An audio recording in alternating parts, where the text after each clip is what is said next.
오늘은 제55문과 제56문으로서 제3계명이 금하는 것과 3계명을 지켜야 할 이유가 무엇입니까? 하는 내용을 살펴보겠습니다. 먼저 55문부터 좀 보게 되면은 제3계명이 금하는 것은 무엇입니까? 이렇게 질문을 하고요. 거기에 대한 답이 제3계명이 금하는 것은 하나님께서 자기를 나타내시는데 쓰시는 것을 속되게 하거나 잘못 사용하는 것입니다. 라고 대답합니다. 제56문을 보게 되면은 제3계명을 지킬 이유로 이어서 말씀하시는 것은 무엇입니까? 이렇게 질문하고 거기에 대한 답은 제3계명을 지킬 이유로 이어서 말씀하시는 것은 이 계명을 범한 자들이 비록 사람의 형벌을 피할 수 있어도 여호와 우리 하나님의 의로운 심판을 피할 수 없다는 것입니다. 이렇게 답변하지요. 자, 오늘은 이 두 가지의 소요리문답 질문을 좀 살펴보겠는데요. 제3계명은 너는 내 하나님 여호와의 이름을 망령되게 부르지 말라. 여호와는 그의 이름을 망령되게 부르는 자를 죄 없다 하지 아니하리라 하는 것이었죠. 우리는 지금 이 제3계명과 관련된 내용들을 좀 살펴보고 있습니다. 지난 시간에는 제3계명이 명하는 것이 무엇이었는가 하는 질문이었습니다. 제3계명이 명하는 것은 하나님의 이름과 칭호와 속성과 규례와 말씀과 행사를 존경하는 마음으로 거룩하게 사용하라는 것이었습니다. 그러니까 다시 말해서 하나님의 이름과 하나님을 표시하는 모든 것을 합당하게 사용하라는 것이었죠. 이것이 제3계명이 명하는 것입니다. 자, 그렇다면 오늘은 이제 이 3계명이 금하는 것이 무엇이고 제3계명을 지켜야 될 이유가 무엇인가 하는 것이죠. 자, 먼저 첫 번째로 좀 생각해 볼 것은 제3계명이 금하는 것은 무엇입니까? 자, 여기 보면은 하나님께서 자기를 나타내시는데 쓰시는 것을 속되게 하거나 잘못 사용하는 것입니다. 자, 그렇다면 하나님께서 자기를 나타내시는데 쓰시는 것이 무엇입니까? 자, 이것은 54문에서 보았듯이 하나님의 이름과 칭호와 속성과 규례와 말씀과 행사였습니다. 여기서 그 대표적인 것이 하나님의 이름이지요. 그러니까 하나님께서 자신을 나타내시는데 쓰시는 것이 가장 대표적으로 드러나는 것이 뭡니까? 이름이라는 것입니다. 이름. 그러니까 이 이름과 관련해서도 고유의 이름이 있고 우리와의 관계 속에서 사용되어지는 이름들이 있지요. 그러니까 이것들은 다 하나님 자신을 나타내는데 사용하는 것들입니다. 그 대표적인 것이 바로 이름이죠. 그래서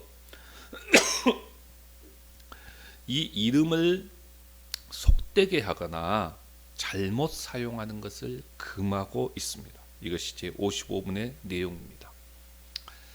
자, 그렇다면 우리는 여기서 또 한 가지 생각해 볼 것이 있죠.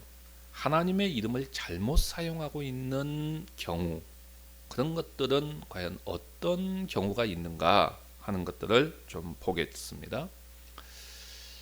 먼저 유대인들을 한번 보게 되면은 유대인들은 제3계명을 문자적으로 잘못 해석해서 하나님 여호와를 아예 부르지 않음으로 말미암아 제3계명을 범하는 경우에 해당이 되어집니다.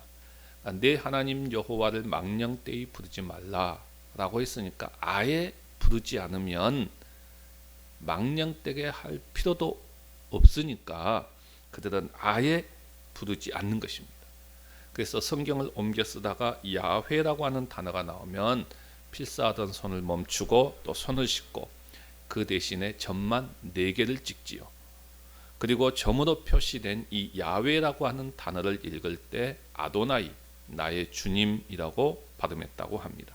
그러니까 이런 식의 태도가 오래 지속되다 보니까 결국은 야훼라는 단어를 발음하는 법을 잊어버리게 되었고, 그래서 오늘날 우리가 여호와라고 부르는 이 말이 야훼가 맞는지 여호와가 맞는지 정확히 모르는 지경에 이르게 되었던 것이죠. 그러니까 하나님의 이름을 잘못 부르는 것도 문제지만 아예 부르지 않는 것도 잘못이라는 것이죠. 이와 반대로 너무 지나치게 자주 그리고 적합하지 않게 부르는 것도 문제입니다. 그저 아무런 의미 없이 하나님, 또 주님, 주여 뭐 이렇게 부르는 것이죠. 영어권에서는 욕설로서 부르기도 하죠. 오 마이 갓, 아니면 지저스 크라이스트, 이런 것들도 굉장히 잘못이고요. 또 할렐루야, 그리고 아멘, 이런 지나친 남용, 전혀 합당하지 않게 이런 단어들을 그냥 남발하면서 사용되는 것, 이것도 잘못된 방법인 것입니다. 그런가 하면 우리들은 하나님의 이름으로 맹세도 하고 소원도 합니다. 이와 같은 경우도 굉장히 조심해야 할 부분입니다. 그러니까 자신의 결백을 주장하기 위해서 하나님의 이름으로 맹세를 하는 경우도 있습니다. 하나님의 이름을 잘못 사용하는 것이죠. 또 어떤 일이나 약속을 지킬 때 굳이 하나님의 이름을 거론하지 않아도 되는데 하나님의 이름을 거론하면서 맹세하는 경우가 있습니다. 이런 경우도 하나님의 이름을 잘못 사용하는 것입니다. 그런가 하면 서원이라는 것도 굉장히 조심해서 해야 될 부분이라는 것이죠. 하나님의 이름으로 함부로 서원하는 것, 그것도 우리가 조심해야 될 부분이라는 것입니다. 자신의 현재의 능력을 훨씬 넘어서는 과도한 행위, 다시 말해서 예를 들면 방금 아이가 태어났습니다. 그러면 하나님, 내가 이 아이를 선교사로 아니면 목회자로 드리겠습니다, 바치겠습니다, 이렇게 서원하는 것, 이것도 제3계명을 범할 수 있는 것이기 때문에 굉장히 조심해야 할 부분입니다.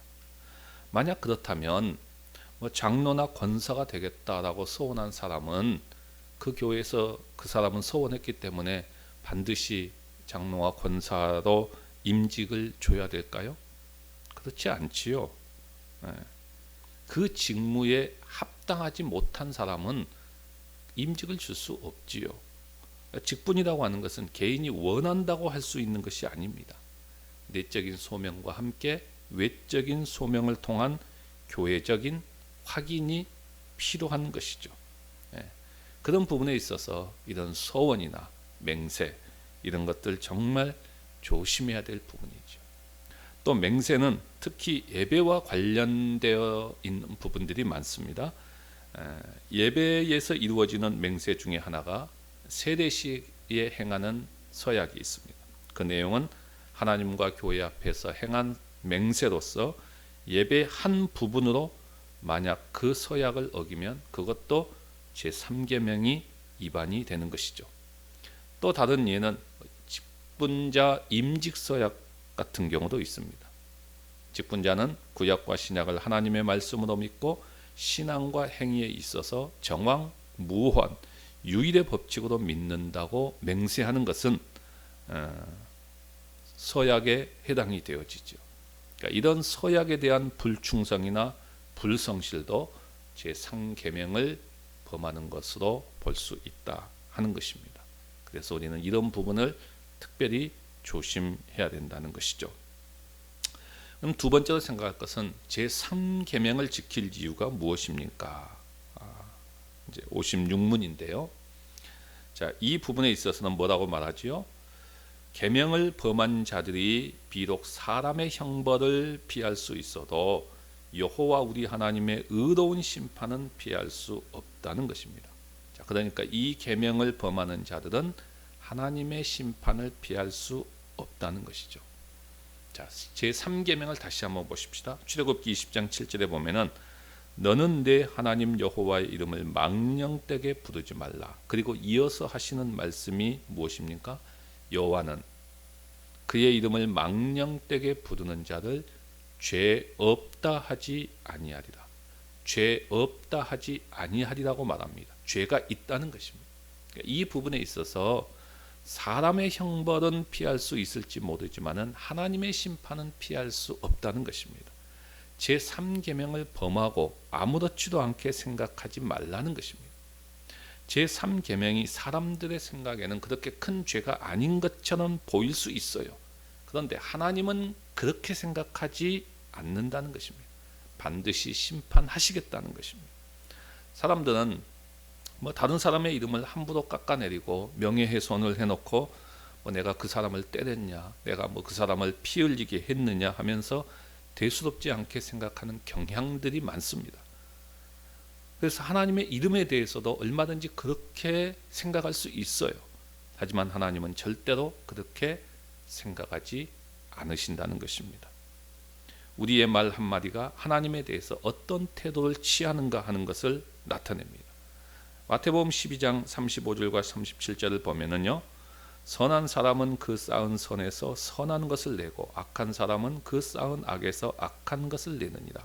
내가 너희에게 이르노니 사람이 무슨 무익한 말을 하든지 심판날에 이에 대하여 신문을 받으리니 내 말대로 의롭다함을 받고 내 말로 정죄함을 받으리라.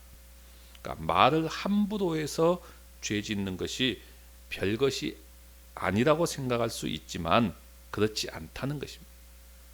하나님의 이름을 망령되게 부르는 것은 주로 말로 짓는 죄인데 말로 짓는 죄를 가볍게 다루지 않겠다는 것이죠.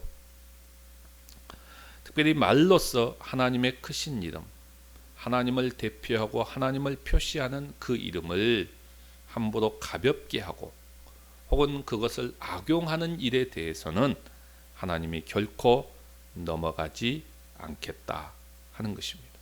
이것이 우리가 제3계명을 지켜야 될 이유이죠. 자, 그러면 세 번째로 하나님의 이름에 합당한 삶을 사는 것이 무엇이냐 하는 것이죠. 우리는 이 하나님의 이름을 잘 사용해야 되겠죠. 하나님의 이름을 우리가 찬양할 때, 또 예배할 때, 그리고 기도할 때 하나님의 이름을 우리는 사용할 수 있습니다. 신약시대 예수님 당시에는 여호와의 이름을 아바, 아버지라고 부를 수 있겠습니다. 아바는 아람어로 아빠입니다. 굉장히 친숙한 단어지요. 로마서 13장에 보면 누구든지 이 이름을 부를 수 있도록 했습니다. 그런데 하나님의 이름을 누구든지 부르도록 하라겠더니 이제는 너무 함부로 부르기 시작합니다. 그러다 보니 은혜를 망각해버리죠. 우리는 이 하나님의 이름을 정말 합당한 곳에 하나님을 경배하고 찬양하고 또 기도하는 그러한 부분에 우리는 하나님의 이름을 사용해야 됩니다. 또한 우리가 하나님의 이름을 기도와 찬양을 통해서 불렀다면 우리는 거기에 합당한 삶을 살아가는 것이 굉장히 중요하겠죠. 앞에서도 이야기했지만 우리는 하나님의 이름으로 많은 것을 서약합니다. 세례 받을 때도 서약하지요. 결혼할 때도 마찬가지입니다. 직분을 받을 때도 마찬가지입니다. 이런 모든 서약들은 하나님의 이름으로 합니다. 그렇다면 잊지 않고 우리가 꼭 지켜야 되겠죠. 이것이 바로 합당한 삶이고 그렇게 하지 못하는 것이 바로 망령되게 부르는 것입니다. 오늘 우리는 이 3계명의 의미들을 정말 정확하게 분명하게 다시 한번 이해하시고 제3계명을 지켜가는 우리 모두가 되시기를 주님의 이름으로 간절히 바랍니다.